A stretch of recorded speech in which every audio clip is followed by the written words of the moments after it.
Hello all, welcome to Study Buddy and இந்த வீடியோவில் நம்ம எதை பற்றி பார்க்க போகிறோம் அப்படின்னு பார்த்தீங்கன்னா 10th ஸ்டாண்டர்ட் ஜியோகிரஃபி NCERTயோட first lesson part 2 resources and development. In case நீங்கள் பார்ட் 1 பார்க்கலனா கீழே டிஸ்கிரிப்ஷன் பாக்ஸில் லிங்க் கொடுக்குறேன், இல்லைனா கமெண்ட் பாக்ஸில் லிங்க் கொடுக்குறேன், அதில் போய் பாருங்கள். அண்ட் நம்மளோட ஸ்டடி படியில் ஹிஸ்ட்ரி, ஜியோகிரஃபி, என்விரான்மெண்ட், பாலிட்டி, எக்கனாமிக்ஸ்னு 5 கோர்ஸஸாக பிரித்து ப்ரிலிம்ஸ் கம்ஸ் மெயின்ஸ் ஹோலிஸ்டிக்காக வந்து எடுக்கிறேன். ஸோ எல்லா கோர்ஸஸும் பார்த்திங்கன்னா இந்த மாதிரி book by book, line by line வந்து நம்ம போவோம். அண்ட் ஹிஸ்ட்ரி பார்த்துக்கிட்டிங்கன்னா வந்து நம்ம ஒரு புக் NCERT மட்டும் கவர் பண்ண மாட்டோம், நம்ம வந்து ஹோலிஸ்டிக்காக வந்து சமச்சீர் புக்லேருந்தும் கவர் பண்ணுவோம். அண்ட் நான் நிறைய வேரியஸ் ICSE புக்ஸ்லேருந்து எடுத்து உங்களுக்கு கவர் பண்ணிகிட்ருக்கேன். ஸோ இந்த மாதிரி ஹோலிஸ்டிக்காக நீங்கள் வந்து எக்ஸாம் கிளியர் பண்ணுறதுக்கு எதெல்லாம் தேவையோ எல்லா மெட்டீரியல்ஸும் PDFஸும் உங்களுக்கு வந்து ப்ரொவைட் பண்ணிடுவேன், ஓகேங்களா. அண்ட் எல்லா கோர்ஸும் வந்து இப்போது புது எடிஷன் புக் எப்படி விட்டுருக்காங்களோ அது மாதிரி தான் எடுப்போம். இப்போ பார்த்தீங்கன்னா சங்கர் கணேஷ் 6th எடிஷன் வந்திருக்கு, என்விரான்மெண்ட் IAS சங்கர் IAS ஒரு புக் 6th எடிஷன் வந்திருக்கு. ஸோ இது எல்லாமே வந்து நம்ம நியூ எடிஷன்ஸ் புக்ஸ் தான் கவர் பண்ணுவோம். ஸோ ரைட் ஃப்ரம் பேசிக் NCERTஸ்லேருந்து ஸ்டாண்டர்ட் புக்ஸ் வரைக்கும் எல்லாம் கவர் பண்ணும். இன்கேஸ் உங்களுக்கு ஏதாவது ஒரு புக்கு தான் வேணும், ஸோ ஒரு புக்கு எனக்கு போதும் அப்படின்னாலும் அதுக்கான தனித்தனி ரேட்ஸும் இருக்குது. ஸோ அப்படியும் நீங்கள் அவைல் பண்ணிக்கலாம். ஏதாவது ஒரு கோர்ஸில் கூட நீங்கள் அவைல் பண்ணிக்கலாம். ஒரு கோர்ஸில் நீங்கள் ஜாயின் பண்ணிங்கன்னா கூட உங்களுக்கு current affairs, daily current affairs videos வந்து உங்களுக்கு ஃப்ரீயாக கிடைக்கும், தமிழில் எடுக்கிற வீடியோஸ், ஓகேங்களா. அண்ட் இது இல்லாமல் வேர்ல்டு ஹிஸ்ட்ரி வந்து கிளாஸஸ் வந்து இன்னும் ஒரு 1 வீக்கில் ஸ்டார்ட் பண்ண போகிறேன். இன்கேஸ் உங்களுக்கு வேர்ல்டு ஹிஸ்ட்ரிலையோ இல்லை ஆன்சர் ரைட்டிங் கோர்ஸ்லையோ ஜாயின் பண்ணணும்னா எல்லா கோர்ஸ்க்கான டீட்டெயில்ஸும் வந்து கீழே டிஸ்கிரிப்ஷன் பாக்ஸில் கொடுத்துருக்கேன், அதை பாருங்கள். அண்ட் அது இல்லாமல் நம்ம டெலிகிராம் குரூப்போட லிங்க்கும் கொடுத்துருக்கேன், அதுலேயும் ஜாயின் பண்ணிக்கோங்க. நான் டெய்லி அப்டேட்ஸ் வந்து அதெல்லாம் கொடுப்பேன். அண்ட் ஸோ அவ்வளோதான். ஸோ எல்லா கோர்ஸும் வந்து உங்களுக்கு தெளிவாக எடுத்துருவேன். அண்ட் உங்களுக்கு எதில் டவுட்ஸ் இருந்தாலும் வந்து நீங்கள் மெசேஜ் பண்ணியோ கால் பண்ணியோ நீங்கள் கேட்டுக்கலாம், ஓகேங்களா.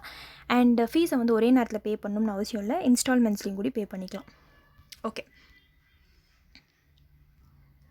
ஸோ லாஸ்ட் வீடியோவில் டெவலப்மெண்ட் ஆஃப் ரிசோர்ஸஸ் அதில் தான் விட்டோம். ஸோ இதில் என்ன சொல்கிறாங்கன்னு பாருங்கள். Resources R vital for human survival as well as for maintaining the quality of life. So resources வந்து quality of life maintain பண்ணுறதுக்கு வேணும். It was believed that resources are free gifts of nature னு சொல்லியிருக்காங்க. As a result, human beings use them indiscriminately and this has led to the following major problems. So ஃப்ரீயாக கிடைக்குது அப்படிங்கிறதுக்காக வந்து இஷ்டத்துக்கு use பண்ணனால நிறைய ப்ராப்ளம்ஸ் வர ஆரம்பிச்சிருச்சு. ஸோ என்னென்னா ஃபஸ்ட் திங் டிப்ளீட் பண்ண ஆரம்பிச்சிட்டாங்க, நிறையா வந்து அதிகமாக யூஸ் பண்ண ஆரம்பிச்சிட்டாங்க. For satisfying the greed of few individuals, accumulation of resources in few hands. So பணக்காரங்க கையில் தான் அதிக காசு இருக்கிற மாதிரி வந்து இன்னும் மேலும் பணக்காரங்கள் ஆகிட்டு இருக்காங்களே அது மாதிரி. ஸோ சில கையில் மட்டும் நிறைய வெல்த் இருக்கும், which in turn divided the society into 2 segments. So haves and have notsன்னு சொல்லுவாங்க, or rich and poorன்னு சொல்லுவாங்க. ஸோ இதுக்கு முன்னாடி அன்அகாடமியோட ஃப்ரீ கோர்சஸ் பற்றி நான் உங்ககிட்ட பேசிடுறேன். ஸோ அவங்களோட ஃப்ரீ கோர்சஸ் வந்து எப்படி ஒர்க் ஆகும்னு நான் சொல்லிடுறேன். இன்கேஸ் நீங்கள் ஃபர்ஸ்ட் டைம் அன்அகாடமியோட ஆப் யூஸராக இருந்தீங்கன்னா டிஸ்கிரிப்ஷன் பாக்ஸில் அவங்களோட ஆப் லிங்க் கொடுத்துருக்கேன். ஸோ அதை டவுன்லோட் பண்ணிட்டீங்கன்னா இங்கே ஃப்ரீ கோர்சஸ்ன்னு வருது. ஸோ இதை கிளிக் பண்ணதுக்கப்புறம் இந்த மாதிரி ஒரு பாப்அப் பாக்ஸ் உங்களுக்கு காட்டும். அந்த இடத்துல என்னோட நேம் SHIFNAS அப்படிங்கிற நேம் கொடுத்துட்டீங்க அப்படின்னா இங்கே awesome you have unlocked your free plan வரும். ஸோ ஃப்ரீ பிளானில் எல்லா லைவ் கிளாஸையும் நீங்கள் ஆக்சஸ் பண்ணிக்கலாம். ஃபார் எக்ஸாம்பிள் பார்த்தீங்கன்னா குரூப் 1க்கு டார்கெட் 140+ அப்படிங்கிற ஃப்ரீ கிளாஸஸ் வந்து இருக்குது. அண்ட் இது வந்து டாப் 10 எஜுகேட்டர்ஸ் வந்து உங்களுக்கு everyday 4 PM live classes group 1க்கு எடுப்பாங்க. ஸோ நீங்கள் ஆக்சஸ் பண்ணிக்கோங்க. அது இல்லாமல் குரூப் 1ஓட ஃபுல் மாக் டெஸ்ட் வந்து வைக்கிறாங்க, ஓகேங்களா. எப்போனா 13, 20, 27. ஸோ 3 அட்டென்ட் பண்ணி பாருங்கள். கிளாஸஸ் அட்டென்ட் பண்ணி முடிச்சக்கப்புறம் ரியல் டைம் எக்ஸ்பீரியன்ஸ் கிடைக்கும். ஆன்சர் கீயும் உங்களுக்கு கொடுத்துருவாங்க. டைம் பார்த்துக்கிட்டிங்கன்னா 10 o'clock to 1. So 10 AM to 1 PM வரைக்குமே வந்து யூ ஹேவ் த இது டெஸ்ட்டு எவ்வளோ எக்ஸாம் எப்படி எந்த நேரத்தில் உட்காந்து எழுதுவீங்களோ அதே மாதிரி தான். ஸோ என்ரோல் பண்ணிக்கோங்க. கீழே டிஸ்கிரிப்ஷன் பாக்ஸில் வந்து இதுக்கான லிங்க்ஸ் எல்லாம் கொடுத்துருக்கேன். ஒன்றுக்கும் நீங்கள் என்ரோல் பண்ணணும் முன்னாடியே. ஸோ என்ரோல் பண்ணிக்கோங்க, okay.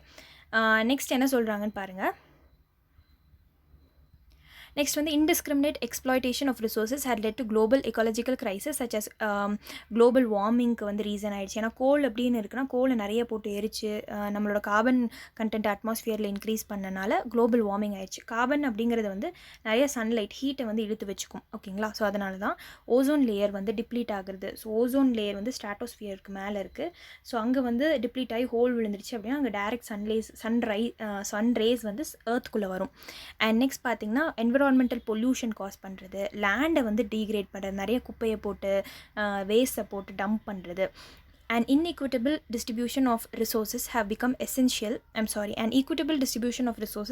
essential for a sustained quality of life. So எல்லா ரிசோர்ஸஸையும் ஈக்குவிட்டபிளாக டிஸ்ட்ரிபியூட் பண்ணணும் ஒரு மக்களுக்கும் அப்படிங்கிற மாதிரி. ஸோ அப்போ தான் குளோபல் பீஸை வந்து நம்ம அட்டெயின் பண்ண முடியும். அண்ட் குவாலிட்டி ஆஃப் லைஃபும் நல்லாயிருக்கும். If the present trend of resource depletion by a few individuals and countries continues, the future of our planet is in danger. So இப்படியே போயிட்டு இருந்துச்சுன்னா நம்ம ஃபியூச்சர் வந்து டேஞ்சராக இருக்கும்னு சொல்கிறாங்க. Therefore, resource planning is essential for sustainable existence of all forms of life. So resource planning வந்து பண்ணணும் கண்டிப்பாக. ஸோ பிளானிங் கமிஷன் மாதிரி sustainable existence is a component of sustainable டெவலப்மெண்ட்னு சொல்கிறாங்க. ஸோ எக்ஸிஸ்டன்ஸ்னால் நம்ம வந்து வாழ்கிறது. ஸோ வாழ்கிறது எப்படி வாழ முடியும்னா சஸ்டைனபிளாக நம்ம வந்து டெவலப்மெண்ட் நடந்தால் தான் வந்து இந்த உலகத்தில் நம்ம வாழவே முடியும் அப்படின்னு சொல்கிறாங்க. ஸோ இங்கே சஸ்டைனபிள் டெவலப்மெண்ட் பற்றி பேசியிருக்காங்க. So sustainable economic development means development should take place without damaging the environment. So என்விரான்மெண்ட்டை நீங்கள் டேமேஜ் பண்ணக்கூடாது. And development in the present should not compromise with the needs of the future generation. Future ஜென்ரேஷனுக்கு விட்டு வைக்கிறத அப்படியே விட்டு வைக்கணும். நம்ம அதையும் வந்து க்ரீடியாக இப்போவே யூஸ் பண்ணிடக்கூடாது அப்படின்னு சொல்கிறாங்க. அதுதான் சஸ்டைனபிள் டெவலப்மெண்ட். ஸோ இது வந்து உங்களுக்கு சஸ்டைனபிள் டெவலப்மெண்ட் தனியாகவே வந்து நம்மளோட ஜிஎஸ்சில் வந்து ஒரு சப் டாபிக் இருக்குது. ஸோ அப்போது இன்கேஸ் சஸ்டைனபிளாக எப்படி டெவலப் பண்ணணும் நம்ம இந்தியாவை அப்படின்னு கேட்டாங்கன்னா இந்த பாயிண்ட்டை ஸ்டார்ட் பண்ணி இன்ட்ரடக்ஷன் கொடுங்க. நெக்ஸ்ட் ரியோ டி ஜெனீரியோவில் வந்து எர்த் சமிட் 1992. ஸோ இது என்விரான்மெண்ட்டில் படிப்பீங்க சங்கர் ஐஏஎஸோட புக்கில். So Rio de Janeiro Earth சமிட்னா எர்த் சமிட்னு சொல்லுவாங்க. இதை 1992 நடந்தது. ஸோ அப்போ என்ன ஆச்சுன்னு பார்த்தீங்கன்னா in June 1992 more than 100 heads of the states met in Rio de Janeiro பிரேசிலில் இருக்குது. ஸோ அங்கே வந்து நிறைய ஸ்டேட்ஸ் வந்து மீட் பண்ணாங்க. So for the first international Earth சம்மிட்னு சொல்லுவாங்க. The summit was convene for addressing urgent problems of environmental protection and socio economic development at the global level. So global லெவலில் எப்படி வந்து சோஷியோ எக்கனாமிக் டெவலப்மெண்ட் பண்ணணும், என்விரான்மெண்ட்டை எப்படி protect பண்ணணும். The assemble leaders signed the declaration on global climate change and biological diversity. So global climate சேஞ்சை வந்து address பண்ணாங்க first thing. And biological diversity, இப்போ பிளான்ஸ் அனிமல்ஸில் இவ்வளோ டைவர்ஸாக இருக்குன்னு சொல்கிறோம்ல, லேட்டர் அதெல்லாம் அழிய போகுது அப்படிங்கிறக்காக இது ரெண்டையும் நம்ம பாதுகாக்கணும். ஸோ அதுக்காக தான் அசெம்பிள் பண்ணியிருக்காங்க. The Rio convention endorsed the global forest principles and adopted agenda 21. இது ப்ரீவியஸ் இயர் UPSC கொஸ்டின். ரியோவில் என்னென்னலாம் வந்து சைன் பண்ணாங்கன்னு கேட்பாங்க. ஸோ அஜெண்டா 21 அப்படிங்கிற ஒரு 21st சென்ச்சுரிக்கான நம்ம என்ன பண்ண போகிறோம் அப்படிங்கிறது. அது இல்லாமல் குளோபல் ஃபாரஸ்ட் பிரின்சிபல்ஸ்னு சொல்லி சைன் பண்ணியிருக்காங்க for achieving sustainable development in the 21st century. அதுக்கு தான். நெக்ஸ்ட் பாருங்கள், இப்போ அஜெண்டா 21 வந்து தனி முக்கியம். ஸோ இந்த declaration signed by the world leaders in 1992 இந்த united nations conference on environmental development. So இது UNCEDன்னு கூறி சொல்லுவாங்க. ஸோ அஜெண்டா 21 வந்து இந்த கான்ஃபரன்ஸில் தான் வந்து சைன் பண்ணியிருக்காங்க. ஸோ அதனால் UNCEDயோட declaration சொல்லுவாங்க. which took place at the Rio de Janeiro, Brazil.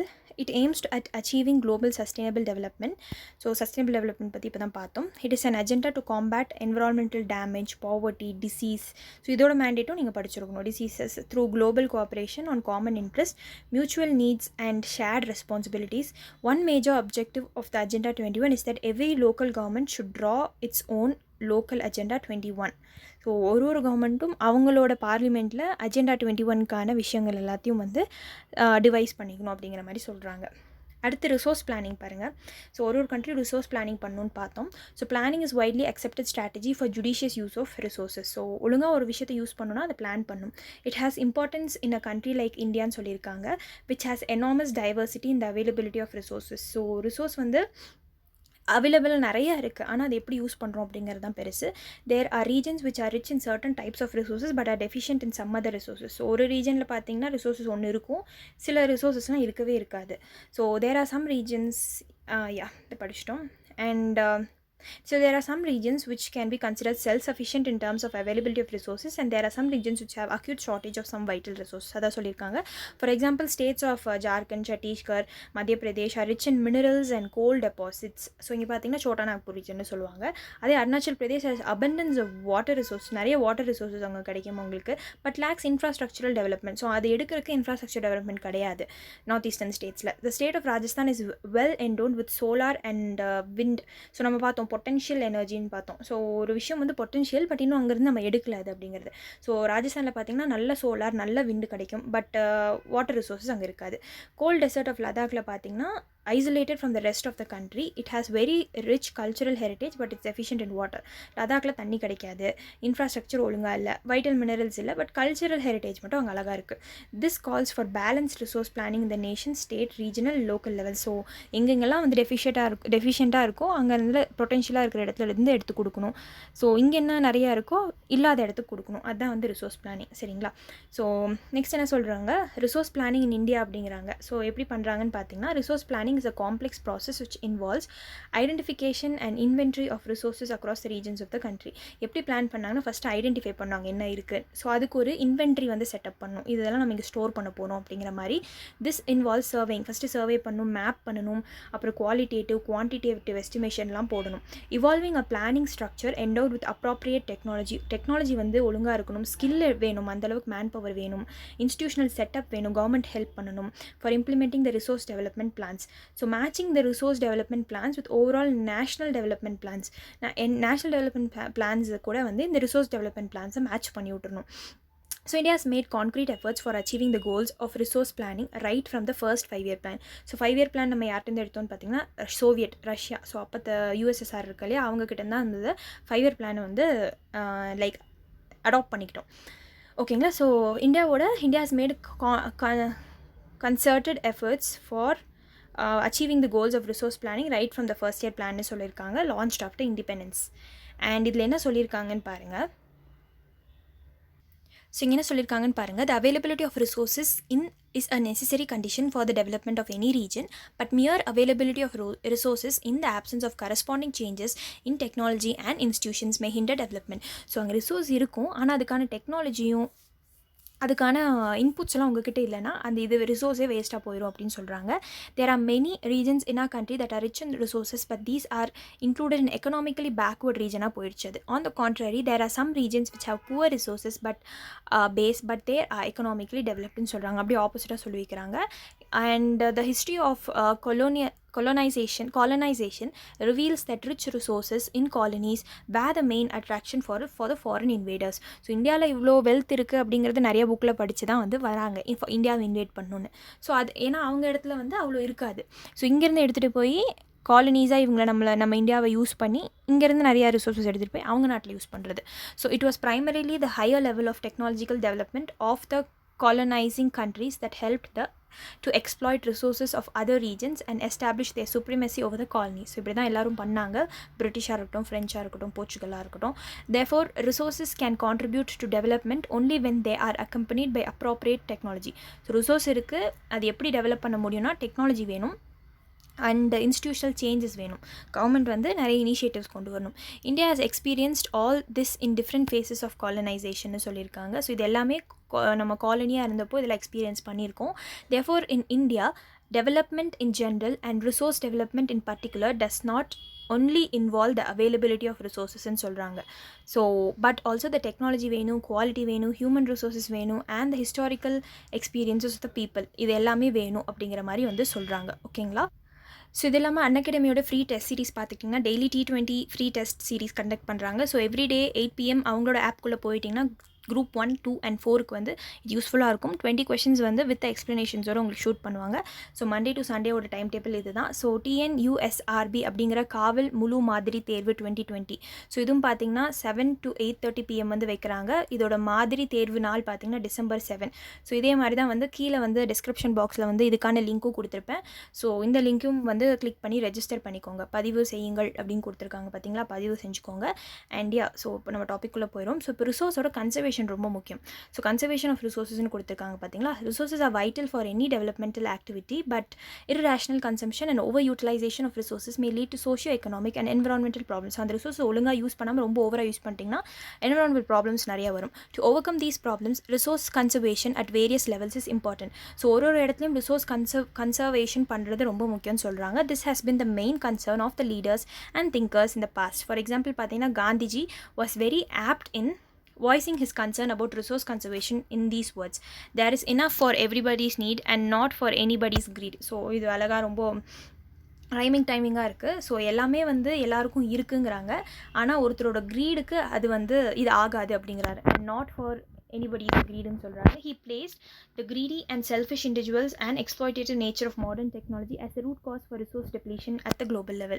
So global லெவலில் வந்து ரிசோர்ஸ் டிப்ளீட் ஆகுதுன்னா சில பேரோட க்ரீடினஸ்னால தான் அப்படிங்கிறாரு.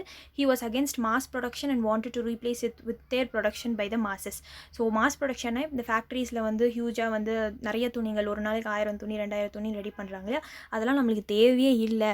ஒருத்தனுக்கு வாழ்நாளைக்கு இவ்வளோ துணி இவ்வளோ தான் தேவை அப்படிங்கிறது இருக்குது. ஸோ அதை வந்து வச்சு பண்ணுங்கள், நம்ம நிறைய பேருக்கு வேலை கொடுங்க, இவ்வளோ கையால் பண்ணுங்கள் எல்லாத்தையும் அப்படிங்கிற மாதிரி வந்து சொல்லியிருப்பார். நெக்ஸ்ட் பாருங்க, at the international level the Club of Rome advocated resource conservation for the first time in more systematic way. 1968 வந்து Club of Rome அவங்க வந்துட்டு என்ன பண்ணியிருக்காங்கன்னா ரிசோர்ஸ் எப்படி கன்சர்வ் பண்ணுறதுன்னு சொல்லியிருக்காங்க.